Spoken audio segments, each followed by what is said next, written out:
Sabora Gagani was born on September 14, 1991, in Tirana, Albania. At some point, Sabora's parents separated, and shortly afterward, her mother, Elisabetta, decided to move away with her children, relocating to Rome, Italy. There, Elisabetta worked tirelessly to raise her children on her own. Sabora was known for her cheerful disposition and quickly became popular among her school friends, who affectionately called her Sibi. She was a strikingly beautiful young woman with dark skin, tall and slender, with long, flowing hair and an energetic personality. Sabora enjoyed spending time with friends, attending parties, and listening to music at high volumes. According to her mother, she had a deep love for children and dreamed of becoming a teacher. However, she was also drawn to the world of modeling and took her first step in that direction by competing and winning a regional beauty contest. Despite her modeling aspirations, Sabora's family needed financial support, so she began working as a waitress in a local restaurant, where she quickly earned everyone's affection. Fate took a turn when Sabora was 18 years old and met Marco, a 31-year-old tall, handsome, and charming man. Although little is known about him, it was confirmed that he had at least one sister and had been previously married. By the time he met Sabora, he was divorced. Sabora fell deeply in love with Marco, and their feelings were mutual. Unbeknownst to Sabora, Marco had a troubled past. According to those close to him, Marco had a reputation with the local police due to his violent tendencies and issues with drug use. About a year into their relationship, Sabora and Marco informed her family that they had decided to move to Spain, as Marco claimed that there were not enough job opportunities for him in Italy. They planned to settle in Torremolinos, a Spanish municipality in the province of Malaga. Elisabetta was not thrilled about her young daughter moving to another country with a man significantly older than her, but Sabora was an adult, and despite her mother's concerns, the couple went ahead with their plan. Upon arriving in Torremolinos in 2011, Sabora and Marco settled in the beach area of La Carihuela. Initially, the couple appeared happy, and Sabora maintained close contact with her mother, communicating daily by phone or social media. She quickly found work as a waitress in a local restaurant, and Marco secured a job as a cook and pizza maker. However, it soon became evident that the problem was not a lack of opportunities in Italy, but Marco's inability to keep a job, as he couldn't hold down a position in Spain either. As time passed, Marco's true nature began to surface, and jealousy-fueled arguments with Sabora became increasingly frequent. Elisabetta witnessed this firsthand when she visited the couple to see how they were living. During her visit, she noticed that the relationship was deteriorating with bitter and frequent arguments, even in her presence. Over the following months, Sabora returned to Italy several times, with some reports suggesting that she only stayed in Spain during the holiday seasons. It's possible that her return was also influenced by the fact that her residence permit had expired, and she had been using a false Italian identity to travel. By late 2013, nearing the third anniversary of their relationship, Sabora returned to her mother's home and confided that she had left Marco for good. She was tired of trying to make things work and had decided not to return, realizing that the situation was not improving. But soon after, Marco showed up at the family's home, as often happens, swearing that everything would change. He even proposed marriage, and unfortunately, Sabora was swayed by his promises. Things did improve for a while, but eventually, jealousy and violence returned to dominate their relationship. Elisabetta later recalled that her daughter began to feel increasingly frightened. On one occasion, Sabora confided to her mother that if she wanted to leave Marco, she would have to disappear, as he wouldn't let her go otherwise. By June 2014, it seemed clear that any hope for reconciliation between Sabora and Marco had faded. Sabora left the house they shared and moved into an apartment. Once settled, she called her mother, telling her that she had ended things with Marco for good and that she finally felt as free as a butterfly. However, things started to become strange when, in early July, Marco called Elisabetta to ask if Sabora had returned to Italy. Surprised, Elisabetta asked what had happened, and Marco told her that 2 days earlier they had a heated argument, after which Sabora left the house, leaving all her belongings behind. Elisabetta didn't believe his story because Sabora had informed her a month earlier about her move, making it clear that Marco was lying by claiming she had just left 2 days prior. Adding to the worry during all that time, Elisabetta had received no news from her daughter. Deep down, she hoped that Sabora was following through with what she had said, leaving Marco and disappearing. But the situation took a chilling turn when, in a subsequent conversation, Marco told Elisabetta a different version of events. He claimed that a security guard at the residence had seen Sabora leaving with 2 suitcases, saying she had left without disclosing her destination. This contradicted his earlier statement that she had left without taking anything. The family waited anxiously for Sabora to make contact. They were certain that, even if she wanted to disappear from Marco's life without revealing her whereabouts, she would never completely cut off contact with her siblings, especially her mother. The last time anyone heard from her was on July 7, 2014, when she exchanged a WhatsApp message with Marco. After that, her phone was disconnected and there was no activity on her social media accounts. The following week, Marco traveled to Italy and visited Sabora's family. He shared a coffee with Elisabetta, lamenting the disappearance of his beloved, and spoke with Sabora's brother, expressing disbelief that she had left without explanation, while insisting he had no idea what could have happened to her. During this time, Marco told Elisabetta that he had printed missing person posters and had been placing them around the area. He also claimed that Sabora had been seen boarding a bus, then suggested she might have traveled to Argentina. Additionally, he mentioned hearing that she had been spotted with a dark-skinned man with whom she seemed to be arguing. However, Marco never did the most logical thing, reporting Sabora's disappearance to the authorities.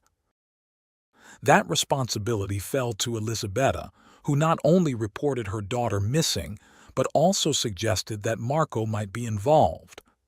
The police began an investigation, interviewing Marco as the last person to see her, but he repeated his story. The authorities confirmed that the couple had separated, though it seemed they were still in contact, as some of Sabora's personal belongings were found in the residence. This unsettling situation persisted for the following months. In 2015, in an effort to expand the search for Sabora nationwide, the authorities sought the help of the association dedicated to disseminating information and images of people who have gone missing under unexplained circumstances. Unfortunately, this effort also yielded no results. Sabora's family, however, refused to give up and ensured that Italian media also circulated information about the missing young woman. Life continued for everyone, though in very different ways. While Sabora's family lived with the anguish of not knowing her whereabouts, clinging to the increasingly faint hope that she would return, Marco's life moved on, albeit with the same bad habits. During this time, Marco changed his appearance, shaving his head, growing a beard, and entering into 2 relationships, both of which ended with the women filing complaints against him. Marco remained in Spain, where, to those around him, he appeared to be a normal man, always greeting his neighbors with a smile, a regular at the gym, a fan of target shooting, and a lover of sports like baseball and martial arts. By 2023, 9 years had passed since Sabora's disappearance, and Marco had a new partner, a woman named Paula. What was known about Paula's life was that before Marco, she had been in a stable relationship from which she had a daughter and a son. After the breakup, and once she began living with Marco, they had a child together. One thing that hadn't changed in Marco's life was his instability at work, and over the years he had gone through several jobs. While working at a pizzeria, he became friends with a man named Victor Molina. One day, Marco approached Victor, asking for work, stating that he had been unemployed for a while and that his family was struggling. Victor, willing to help, gave both Marco and Paula jobs at his restaurant, where Victor's sister Victoria had been working until then. Later, Victor even rented an apartment to the couple. Paula proved to be an excellent worker, earning the trust and affection of her employers.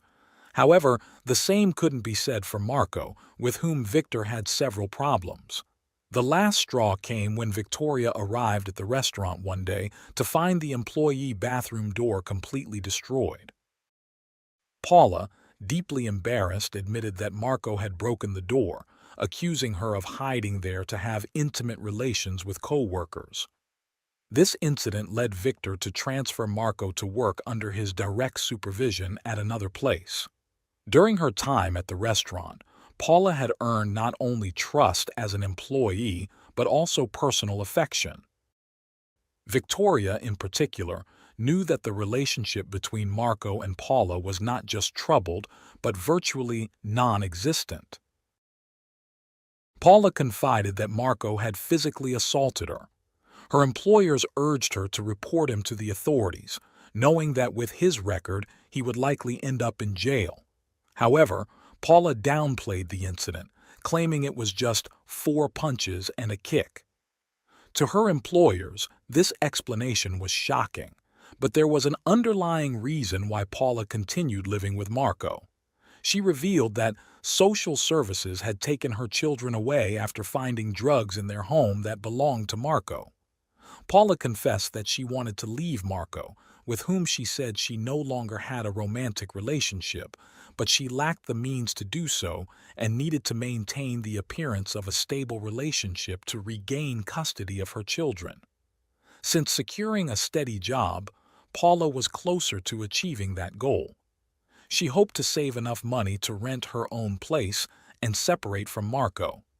She also shared that she had been undergoing weekly drug tests at a clinic for months to prove she was drug-free, and she held out hope that by October of that year she would be reunited with her children. While Marco was working at the new establishment, his performance did not improve, and he lasted only a month and a half. Victor, the owner, discovered that a kitchen knife had gone missing, and he reported the theft to the authorities. Shortly after filing the report, Victor decided to fire Marco. Just a few days after Marco's dismissal, on Tuesday, May 16, 2023, Paula was in high spirits. It was her day off, and she had plans for the evening. The next day, Wednesday, May 17, 2014, Victoria was looking forward to hearing about Paula's night when she came in for her shift. Meanwhile, back at the apartment, Paula was getting ready for work. It was around 11:30 in the morning when loud screams were heard from the apartment shared by Marco and Paula. While it wasn't unusual for the couple to argue, there was something different about Paula's cries this time. Her voice sounded desperate, and she was pleading for help. Victor and another employee immediately rushed upstairs and began pounding on the door, asking what was happening and pleading with Paula to tell them if she was okay. One of the men claimed to have heard faint whimpers in the background. Seconds later, Marco's voice emerged, assuring them that everything was fine and that Paula had just gone back to bed. Paula's voice was no longer heard. The door remained closed, and something in Marco's tone set off alarm bells for the concerned men. Victor ran to fetch a spare key to the apartment from his house, while the other employee went to grab his phone to call the police. Hearing the men leave the door, Marco calmly exited the apartment and left the building. Minutes later, police officers and medical personnel arrived at the scene. They knocked on the door again, but there was no response. Victor unlocked the door for them, and what they found inside was far worse than anyone could have imagined. Lying on the floor was Paula's lifeless body, her clothes stained red with numerous stab wounds. The paramedics could do nothing but pronounce her dead at the scene, and it was clear that the suspected assailant was no longer present.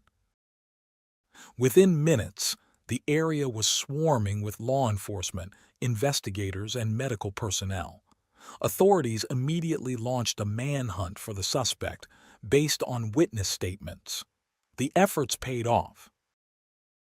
A local resident identified Marco from the photo at a nearby establishment. Less than 6 hours after the incident, at 5:30 that same evening, Marco was apprehended while calmly drinking a beer. He offered no resistance, and the arrest attracted the attention of everyone present in the establishment and in the surrounding area. Marco was taken to the police station for questioning, while initial reports indicated that Paula had sustained 14 stab wounds to her body. In the days that followed, new details emerged, revealing the extent of Marco's manipulations. It was discovered that on the night Paula went out, Marco had been searching for her, even asking local taxi drivers for information on who had driven her and where she had gone. This was just the tip of the iceberg, as the surprises were far from over.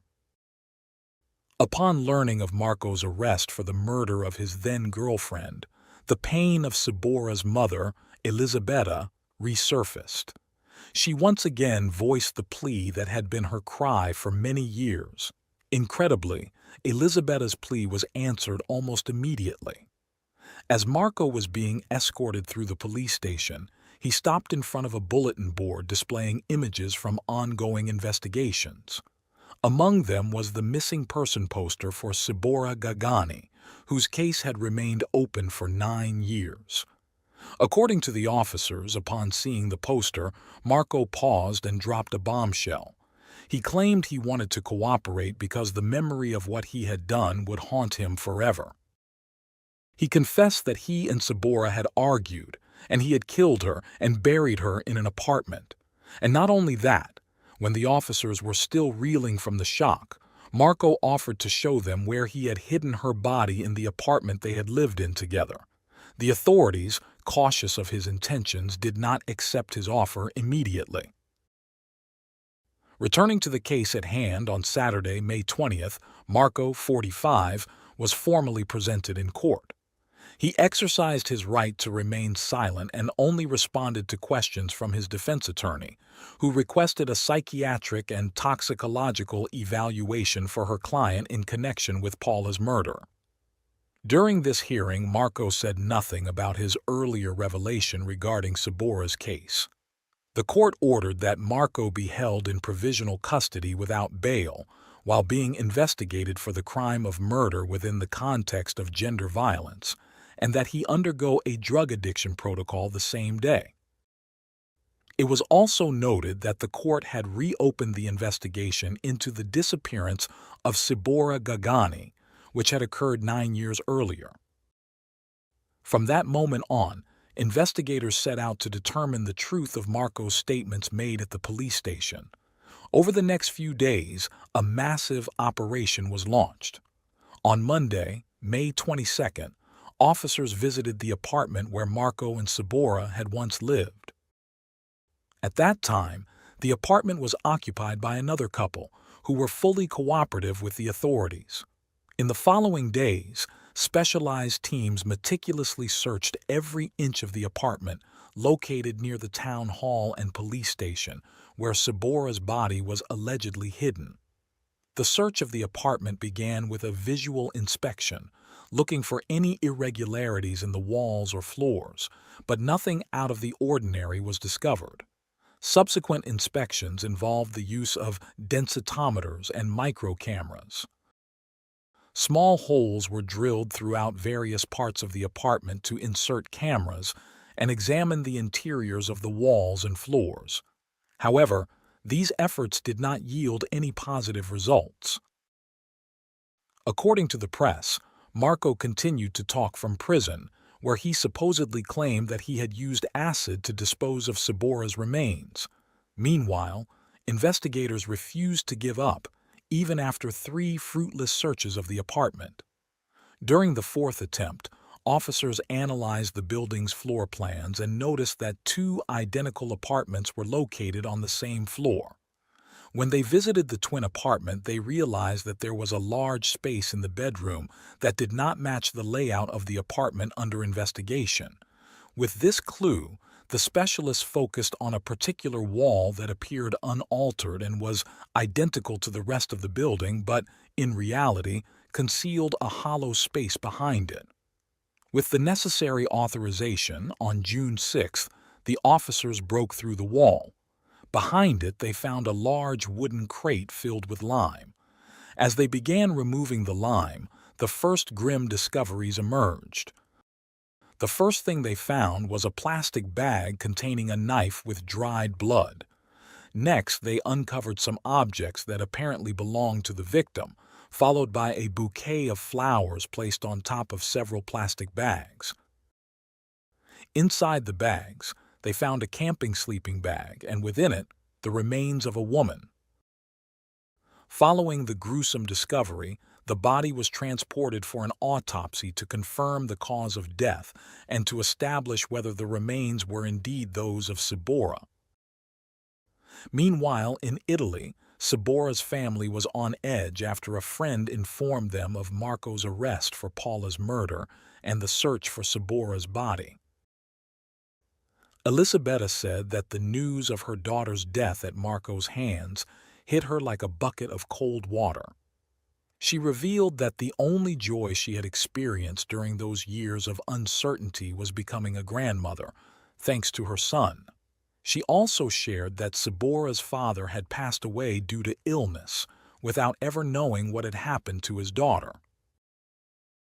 Shortly after, Spanish authorities contacted Elisabetta to request a DNA sample to conclusively confirm that the body entombed in the wall was her daughter's. However, there was little doubt, as the remains bore some tattoos that had been reported as distinguishing features when the disappearance was initially filed. A Spanish team traveled to Elisabetta's home to collect a saliva sample, and the DNA comparison left no room for doubt.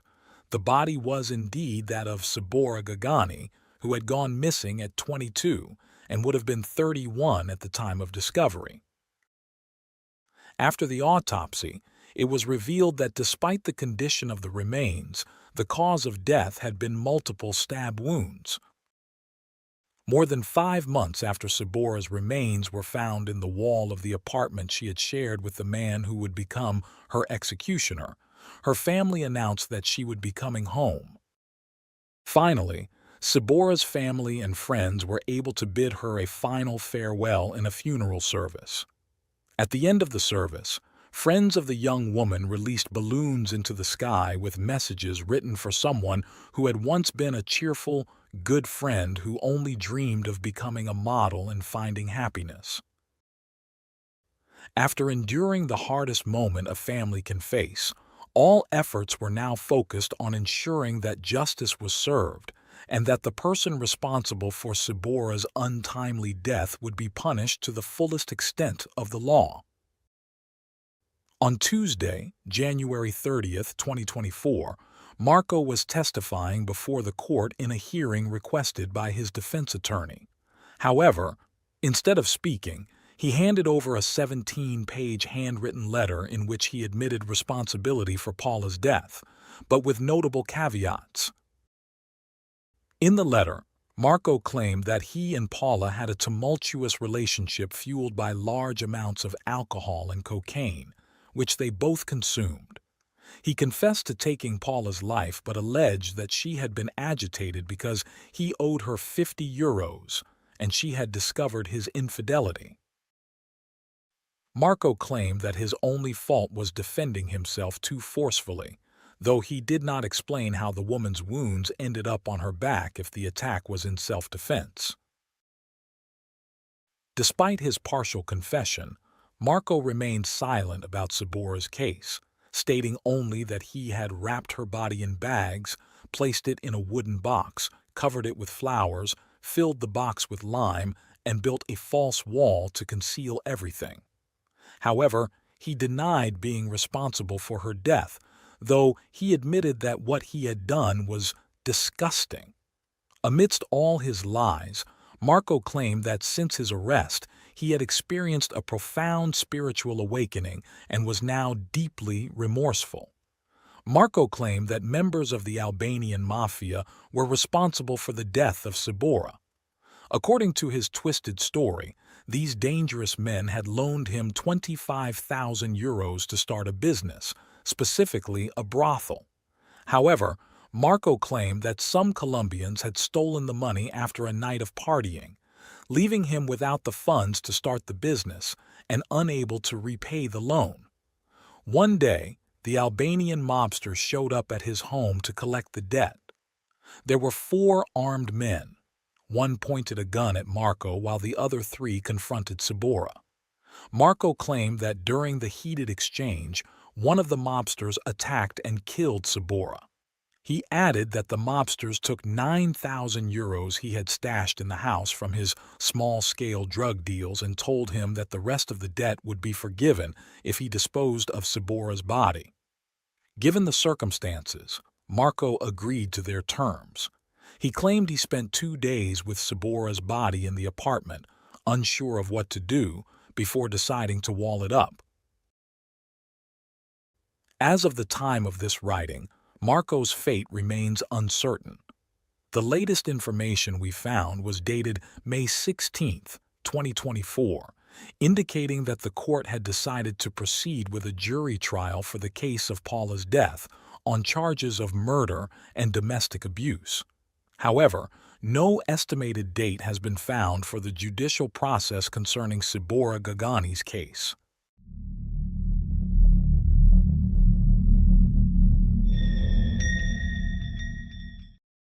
Thanks for tuning in to Unreal True Crime. If you're intrigued by mysteries from around the world, check out our new channel, Latin Crimes, where we dive into the gripping true crime stories of Latin America. Don't miss out. Subscribe now for more thrilling investigations.